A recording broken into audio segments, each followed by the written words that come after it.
যতই ভাবি বলবো না কথা, ভিডিও দেখে ঘোরাই মাথা শুরু করলাম, তাই বাধ্য হলাম ধরতে তোমায় দেবো একটু ঘাই। বয়সটা তোমার লেখাপড়ার হাতে থাকবে বই, না জ্বালাতে বিয়ে করে ঘরে আনছো সই।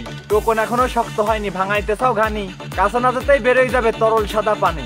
আনছো ঠিকই চিকন চাকন কচি একটা মাল, ডলাডলিতে কাজ হবে না, চেষ্টা হবে খাল। বিয়ে মানে জুঙ্গাল ঘাড়ে বাইতে হবে মই, ভাত কাপড় না দিতে পারলে ঘরে থাকবে না সই।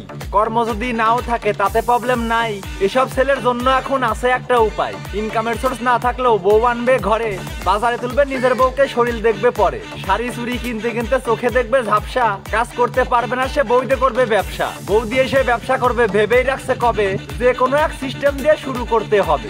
নতুন বউকে ক্যামেরার সামনে জব্দ করিয়ে ধরে, সোশ্যাল মিডিয়ায় ভাইরাল হতে অশ্লীলতা করে। ভিডিও দেখে খারাপ বললেও তাতে তারা খুশি, বউ দিয়ে যে ভিডিও বানালে টাকা পাওয়া যায় বেশি।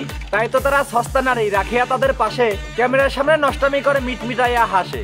বউয়ের শরীর প্রদর্শন করে ক্যামেরার সামনে ধরে, কাপল ব্লগ নামে তারা অশ্লীলতা করে।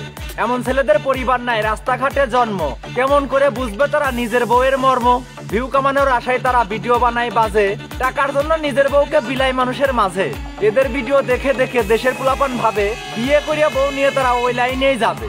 বউয়ের শরীর বিলিয়ে তারা কিছু টাকা পায়, ওই টাকা দিয়ে সাহেব সেজে বসে বসে খায়। নিজের বউয়ের সম্মান বিলায় নাই তো এদের বুঝ, এরা হলো এই সমাজের লজ্জাহীনা পুরুষ। এদের সাথে সঙ্গ দিচ্ছে যে সমস্ত বউ, আসলে তারা ছন্ন ছাড়া পরিবারে নাই কেউ। যে সমস্ত কাপল ব্লগার অশ্লীল ভিডিও বানায়, এসব তাদের স্ট্যাটাস আর বংশের সাথেই মানায়। বিনা টাকায় স্বাদের ব্যবসা, নামটি তাহার বউ ব্যবসা। নিকাল।